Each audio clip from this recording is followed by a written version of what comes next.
जय हिंद दोस्तों। और कैसे हैं? ठीक होंगे। हम आपसे एक लाइन शेयर करते हैं। तेरी याद ना आए वो तन्हाई किस काम की। गौर से सुनिएगा। तेरी याद ना आए वो तन्हाई किस काम की, अब बिगड़े रिश्ते ना बना दे वो खुदाई किस काम की। तेरी याद ना आए वो तन्हाई किस काम की, बिगड़े रिश्ते ना बना दे वो खुदाई किस काम की।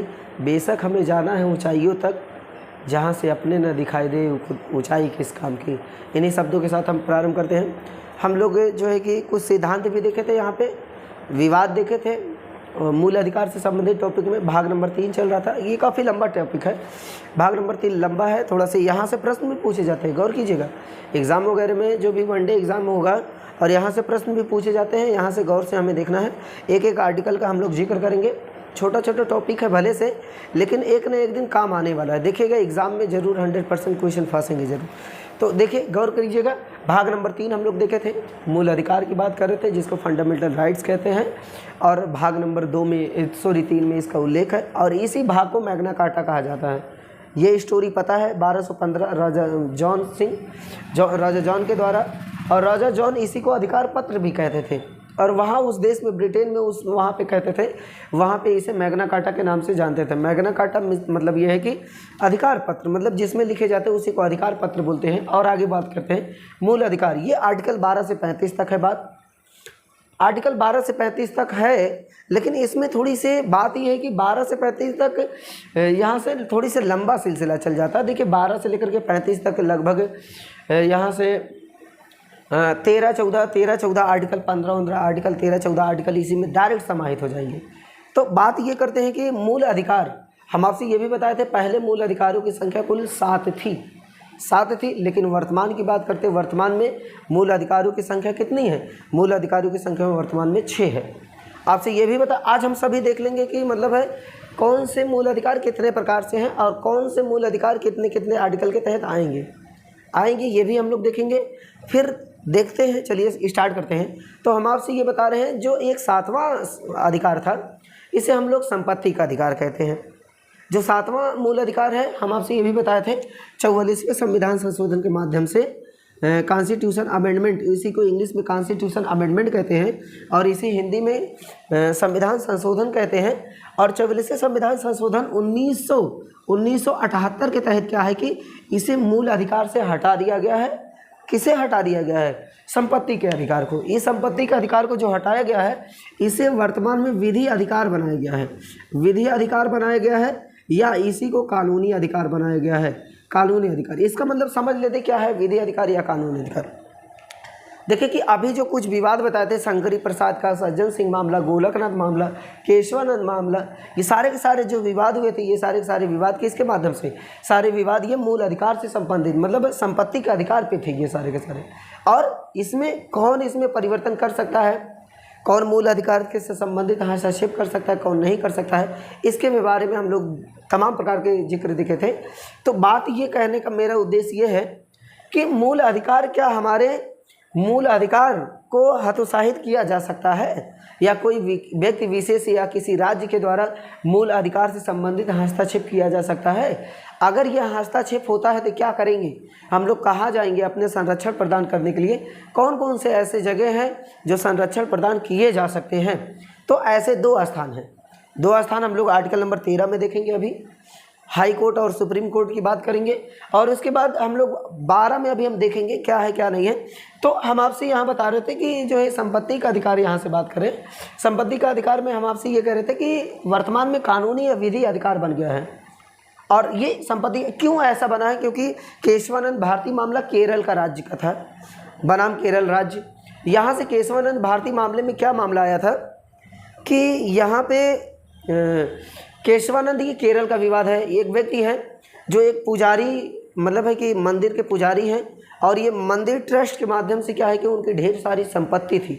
सरकार क्या की है, ढेर सारी संपत्ति थी, और इसी केशवा व्यक्ति के जो है कि ढेर सारी संपत्ति थी। यहाँ पे जो है कि राज्य सरकार उसकी संपत्ति को जब्त कर ली, मतलब अपने में मिला ली। कुछ संपत्ति उसको दे दी, भूमि कुछ उसको दे दी, और कुछ भूमि राज्य सरकार खुद रख ली। क्यों? ऐसा इसलिए रखा गया क्योंकि ये इसके माध्यम से क्या है कि 44वें संविधान संशोधन माध्यम 1976 में 1978 में जो अमेंडमेंट हुआ था, संविधान संशोधन हुआ था, इसी मामले से क्यों, क्योंकि सरकारी अगर वो सार्वजनिक स्तर में अगर मान लीजिए कि आपकी ज़मीन है, संपत्ति का अधिकार को समझने का माध्यम समझते हैं, सपोज दैट आपकी खूब ढेर सारी ज़मीन है और सरकार, राज्य सरकार वहाँ से या गवर्नमेंट सरकार, वो केंद्र सरकार पब्लिक वेलफेयर, लोगों के कल्याण के लिए या वहाँ से रोड पास करना चाहती है या वहाँ से जो है कि ब्रिज पास करना चाहती है, रेलवे ट्रैक बिछाना चाहती है। कहने का मतलब ये है, अगर कोई भी सरकारी संबंधित कोई काम होगा और काम होने के बाद वहाँ से अगर आपका भूमि उस रास्ते में आता है, सरकार उस भूमि का मुआवजा देगी और उसको लेगी। अगर आप उसके हस्तक्षेप करते हैं, मतलब रोक टोक करते हैं, तो गवर्नमेंट उस पर मानेगी नहीं। क्यों? क्योंकि हमारे संविधान में ये बात लिखी गई है, 44वें संविधान संशोधन संपत्ति का अधिकार है, ये कानूनी अधिकार है, विधि अधिकार है। भारत सरकार इसे जो है कि कानूनी माध्यम से इसे अपने अंदर ले सकती है, लेकिन हाँ, उसके बदले में आपको मुआवजा मतलब कुछ राशि देगी। यदि आप उस राशि को लेने के लिए एग्री हैं तो ठीक है, अगर नहीं भी लेते हैं तो कहने का मतलब है कि सरकार जो है कि ज़बरदस्ती उसको ले सकती है। इसमें आप किसी सुप्रीम कोर्ट या हाई कोर्ट में जाने लायक नहीं रहेंगे। ऐसा बात ये संपत्ति का अधिकार में है। तो जाहिर सी बात है, संपत्ति आप उतना ही रख सकते हैं जितना आपकी मतलब है, जितना आपको चल सके, है ना कि नहीं। तो संपत्ति का अधिकार से सरकार इसको ले भी सकती है। लेने का अगर आप किसी प्रकार का मतलब हस्तक्षेप करेंगे तो उसके लिए भी बात करेंगे, आपके लिए द्वार खुला है हाई कोर्ट, सुप्रीम कोर्ट की। ठीक है, आगे चलते हैं। देखें कि हम लोग बात करते हैं आर्टिकल नंबर 12। आर्टिकल नंबर 12 में सिर्फ उल्लेख है राज्य की परिभाषा। उल्लेख इसका है राज्य की परिभाषा। राज्य की परिभाषा मतलब राज्य की परिभाषा कहने का मतलब मूल अधिकार से संबंधित राज्य वहाँ की क्या क्या संरक्षण देगी, वहाँ के नागरिकों को, वहाँ के देशवासियों को क्या बात है, क्या नहीं है, मूल अधिकार क्या होना चाहिए, क्या नहीं होना चाहिए, क्या काटना चाहिए, क्या बढ़ाना चाहिए, ये सारा राइट्स किसके पास है? राज्य सरकार के। लेकिन ऐसा कानून ना बना दे राज्य सरकार कि जिससे उसकी मूल अधिकार जो है कि हतोत्साहित होती है। अगर हतोत्साहित होगी, जाहिर सी बात है लोग जो है कि आगे जाएंगे सुप्रीम कोर्ट या हाई कोर्ट। कहने का मतलब मेरा यह है कि आर्टिकल नंबर 12 आर्टिकल को ही अनुच्छेद कहते हैं। इसमें सिर्फ उल्लेख है राज्य की परिभाषा, सिर्फ इसमें उल्लेख है राज्य की परिभाषा। ध्यान दीजिए। अब आता है आर्टिकल नंबर 13। आर्टिकल नंबर 13 मतलब है कि अनुच्छेद नंबर 13 में उल्लेख है असंगत विधियाँ। असंगत विधियाँ कहने का मतलब ये है कि जितने भी प्रकार के मूल अधिकार आपको दिए गए हैं, जितने भी प्रकार के मूल अधिकार दिए गए हैं, उससे संबंधित बात मतलब है कि कानून बनाना, कानून ना बनाना आर्टिकल नंबर 13 के तहत है। ये असंगत विधियां हैं और इसे किसी भी प्रकार के हतोत्साहित नहीं किया जा सकता।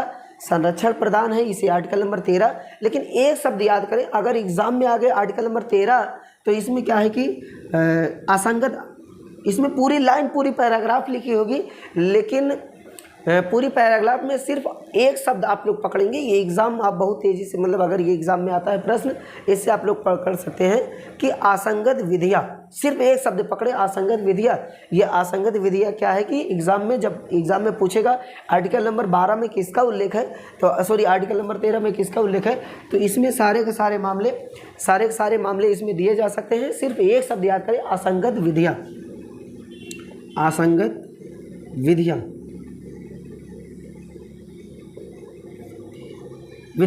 ये एक शब्द पकड़े। जैसे यहाँ पे राज्य की परिभाषा पकड़े, ठीक उसी तरीके से असंगत विधियाँ पकड़ने का मतलब है कि अपने दिमाग में सेट कर ले, अगर आर्टिकल नंबर 12 से संबंधित बात देगा तो ये शब्द जरूर लिख के देगा, असंगत विधियाँ।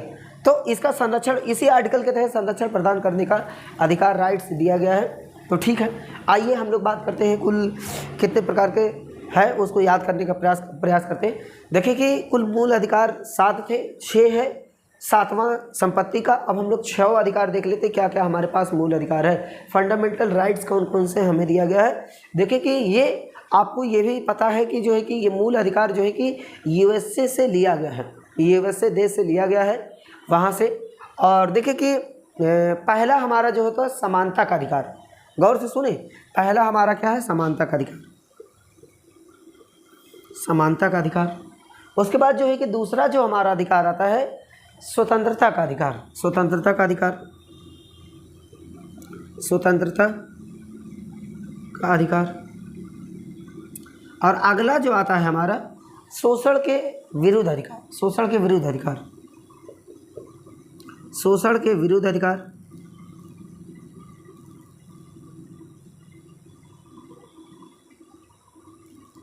शोषण के विरुद्ध अधिकार, विरुद्ध, शोषण के विरुद्ध अधिकार। उसके बाद आता है कि धार्मिक स्वतंत्रता, धार्मिक स्वतंत्रता, स्वतंत्रता, धार्मिक स्वतंत्रता। और यहाँ से एक आता है संस्कृति, संस्कृति, संस्कृति भी एक स्वतंत्रता है, संस्कृति, संस्कृति स्वतंत्रता। ध्यान दीजिए, संस्कृति स्वतंत्रता। उसके बाद संवैधानिक उपचारों का अधिकार, संवैधानिक उपचारों का अधिकार,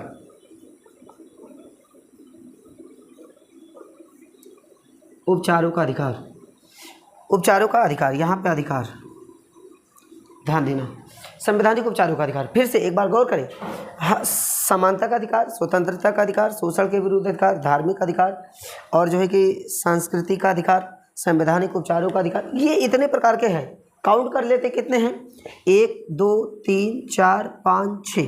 प्रश्न आएगा एग्जाम में, प्रश्न आएगा कि बताइए निम्नलिखित में से कौन सा मूल अधिकार नहीं है, निम्नलिखित में से कौन सा मूल अधिकार नहीं है। तो इसके अतिरिक्त कोई भी मूल अधिकार नहीं है। कौन कौन से, समानता का अधिकार, स्वतंत्रता का अधिकार, शोषण के विरुद्ध अधिकार, धार्मिक अधिकार, उसके बाद जो है सांस्कृतिक अधिकार, संवैधानिक उपचारों का अधिकार। ये है, ये इतने प्रकार के। लेकिन याद कैसे करें, याद करने का भी मामला हम आपके साथ में देते हैं। तो एक लाइन हम यहाँ पे लिखे हैं, अगर हम लोग सभी का पहला पहला अक्षर, सभी का पहला पहला अक्षर मिला देते हैं, एक ट्रिक बनाते हैं। ये हम आपके सामने एक ट्रिक दिए हैं, एक ट्रिक है। ट्रिक में क्या है कि पहला पहला अक्षर, इसका सा, इसका मतलब इसको अगर हम लोग बनाना चाहेंगे, यहाँ से सा उठा लिए, यहाँ दे आधा सा, बड़ा सा, ध और सा और सा, तो इसको मिला करके हम लोग पढ़ेंगे ससोधास। क्या पढ़ सकते हैं, ससो ध सा खींचेंगे लास्ट में, ससोधास पढ़ सकते हैं, बिल्कुल पढ़ सकते हैं। हमें लगता है कि एकदम आसान है, 1 2 बार रिवाइज करेंगे तो हो जाएगा। ससोधास, एक बार हमारे साथ बोलिए, ससोधास, ससोधास, ससोधास, ससोधास। एक बार फिर से, ससोधास। यहाँ आप लोग कर सकते हैं। तो सा से समानता का अधिकार, देखिए ध्यान से, सा पहला सा है, सा से समानता का अधिकार दिख रहा है आपको। फिर आधा सा है स्वतंत्रता का अधिकार, यहाँ से देख सकते हैं। और बड़ा सा है, और यहाँ से देखिए शोषण के विरुद्ध अधिकार, यहाँ है आपके सामने। फिर धा है, धा से धार्मिक स्वतंत्रता है। और यहाँ से आप लोग देख रहे हैं सा है, सा से संस्कृति का अधिकार। फिर एक सा है, यहाँ से आप लोग देख सकते हैं संवैधानिक उपचारों का अधिकार। यहाँ से सारा मामला एक बार फिर से याद कर लेते हैं, एक बार गौर से मेरे साथ में बोलेंगे। तो क्या है कि यहाँ से हम आपसे दिखाएं ससोधास, मूल अधिकार देख रहे हैं 6 प्रकार से। 7वां अभी हम आपसे बताया हटाया गया है। सा से यहाँ से समानता का अधिकार, फिर आधा शाह है स्वतंत्रता का अधिकार, फिर बड़ा शाह है शोषण के विरुद्ध अधिकार, फिर धा है धार्मिक अधिकार, फिर सा है संस्कृति का अधिकार, फिर शाह है सा से इट मीन्स दैट संवैधानिक उपचार का। देखिए कि कुछ आर्टिकल का जिक्र किया गया है। हम आपसे बोले थे यहाँ से 12 से 35 तक इसमें उल्लेख है, लेकिन 12 से 35 तक उल्लेख होने के नाते हम आपसे 12 और 13 तो यहीं समाहित कर दिए हैं।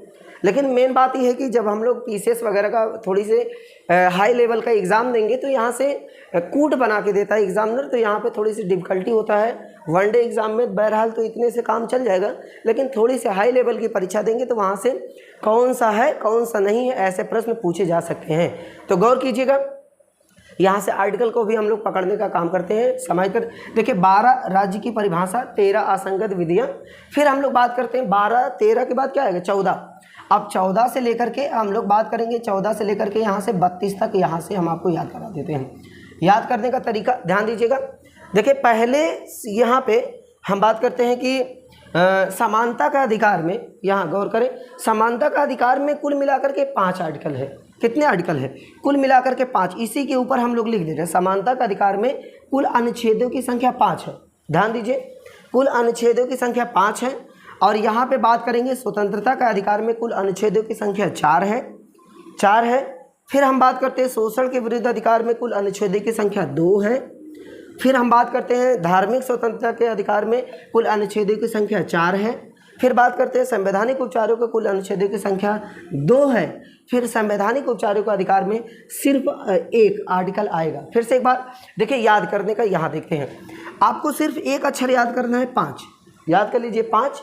5 के पहले आएगा हमारा 4, 5 के पहले क्या आएगा 4, उसके बाद हम लोग याद करेंगे, फिर इसको छोड़ दें, 5 के पहले 4, उसके बाद 4 2, उसके बाद 1। याद किए? देखिए एक बार फिर से बात करते हैं, सिर्फ याद करिए 5, सिर्फ याद करिए 5, 5 याद हो गया होगा।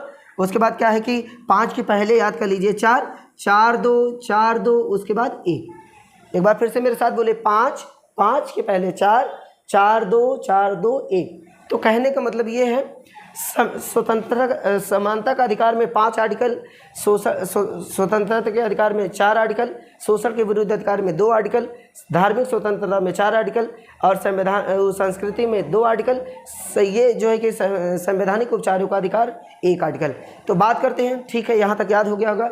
लेकिन कौन कौन से आर्टिकल कहाँ तक आएंगे, कौन कौन से आर्टिकल कहाँ तक आएंगे, हम यहाँ पे देने का काम करते हैं। यहाँ इसके सामने लिख देंगे तो आप लोग थोड़ी सी फोकस कर लेंगे। आई थिंक आपको दिख रहा होगा यहाँ तक, तो ठीक है। अगर यहाँ ना काम करते तो हम लोग इसी के बगल में काम कर लेते हैं। तो एक बार आराम से स्लो मोशन में देख लेंगे तो सही हो जाएगा। समानता का अधिकार में हम आपसे 12 13 यहाँ कहने मतलब 14 लेकर आएगा। यहाँ 14 से लेके आर्टिकल नंबर 14 से लेकर के 18 तक उल्लेख है समानता का अधिकार। देखिए काउंट करते हैं, 14 15 16 17 18, कुल कितने आर्टिकल? 5। 14 15 16 17 और 18, तो 5 समानता का अधिकार में कुल 5, 14 से 18, 14 से 18। उसके बाद स्वतंत्रता के अधिकार पे बात करते हैं, फिर 18 के बाद 19, 19 से लेकर के यहाँ पे आएगा 22 तक। गिन लेते हैं इसमें कितने हैं, गिन लेते हैं 19 20 21 और 22। तो ध्यान देना, यहाँ पे कुल कितने आर्टिकल आ गए? 5। अभी आपसे बता के आए हैं, यहाँ पे आर्टिकलों की संख्या, यहाँ पे आर्टिकलों की संख्या 5 और यहाँ पे आर्टिकलों की संख्या 4 और यहाँ से देखेंगे 22 हो गया। फिर 22 के बाद क्या आएगा? यहाँ के बाद आएगा 23 और क्या आएगा? 24। यहाँ पे कितना हो गया? कितने? 23 और 24 मिला करके 2 आर्टिकल, 23 24। धार्मिक में 23 24। और उसके बाद जो है कि यहाँ पे आएगा 25 से लेकर के 28 तक, 25 से लेकर के 28 तक। अगर आप काउंट करेंगे तो इसमें कुल 4 आर्टिकल आएंगे। काउंट करेंगे तो 4 आर्टिकल क्या है कि 25 से लेकर के 28 तक 4 आर्टिकल। उसके बाद बात करते हैं सांस्कृतिक वाले में, फिर हम आपसे बोले 4 के बाद की फिर क्या आएगा? इसमें भी 2 आएगा। 2 आने का मतलब है यहाँ पे 28 29 30, क्या आएगा वहाँ पे? 29 और क्या आएगा? 30 तक इसमें आर्टिकल, इसमें भी 2 आर्टिकल। सिर्फ एक है जो वेरी इंपॉर्टेंट क्वेश्चन है, ये बार बार एग्जाम में पूछे जाते हैं, बहुत इंपॉर्टेंट है बात। तो यहाँ पे एक जो है संवैधानिक उपचारों का अधिकार, सिर्फ इसमें आर्टिकल नंबर 32 आता है। यही एक ऐसा संविधान है जो अम्बेडकर जी मतलब डॉक्टर BR अम्बेडकर के द्वारा इसे संवैधानिक उपचारों का अधिकार को बहुत महत्वपूर्ण आर्टिकल माना गया है। प्रश्न आता है कि बताइए कि कौन से आर्टिकल अम्बेडकर जी के द्वारा जो है कि महत्वपूर्ण आर्टिकल माना गया है, तो वो आर्टिकल नंबर 32। फिर प्रश्न पूछने का तरीका ऐसा होगा कि आप ये बता दीजिए कि आर्टिकल नंबर 32 में किसका उल्लेख है, या अम्बेडकर जी किस आर्टिकल को महत्वपूर्ण आर्टिकल मानते हैं, तो आर्टिकल नंबर 32 होगा। इसमें उल्लेख है संवैधानिक उपचारों का अधिकार। आई थिंक याद हो गया होगा, एक बार रिवाइज लेते हैं 2 मिनट की क्लास में। भाग नंबर 3, इसमें मूल अधिकार का उल्लेख है और इसमें मूल अधिकार मतलब है कि USA से ये संविधान से लिया गया है। इसमें 12 से 35 तक उल्लेख है। फिर हम आपसे ये भी बताए हैं 12 से 35 में कुल पहले हमारे 7 मूल अधिकार थे, वर्तमान में 6 मूल अधिकार हैं। 7वां संपत्ति का अधिकार था, इसको हम लोग आपसे ये बताए हैं संपत्ति का अधिकार में 44वें संविधान संशोधन 1978 के माध्यम से इसे हमारे मूल अधिकार से हटा करके विधि अधिकार या कानूनी अधिकार बनाया गया है। और एक चीज़ हम और यहाँ पे छोड़ रहे थे, इसी वक्त बता दें, जो आर्टिकल नंबर 13 के तहत मूल अधिकार की संरक्षण करता है, ये करने का काम होता है सुप्रीम कोर्ट या हाई कोर्ट का।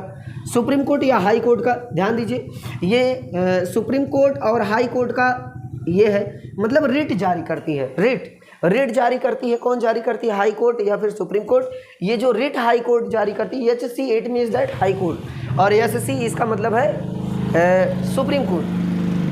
ये सुप्रीम कोर्ट को आर्टिकल नंबर 32 संविधान के अनुच्छेद नंबर 32 के तहत, संविधान के आर्टिकल नंबर 32 के तहत जो है कि अगर कोई व्यक्ति विशेष किसी राज्य में मूल अधिकार से संबंधित हस्तक्षेप होता है या उसका मूल अधिकार हनन होता है तो ये आर्टिकल नंबर 32 के तहत सुप्रीम कोर्ट में जा सकता है। तो सुप्रीम कोर्ट तुरंत उस पर प्रतिबंध लगाएगी या फिर उस पर रोक टोक लगाएगी कि मूल अधिकार से संबंधित किसी भी प्रकार के रोका ना जा सके। फिर हाई कोर्ट की बात करते हैं।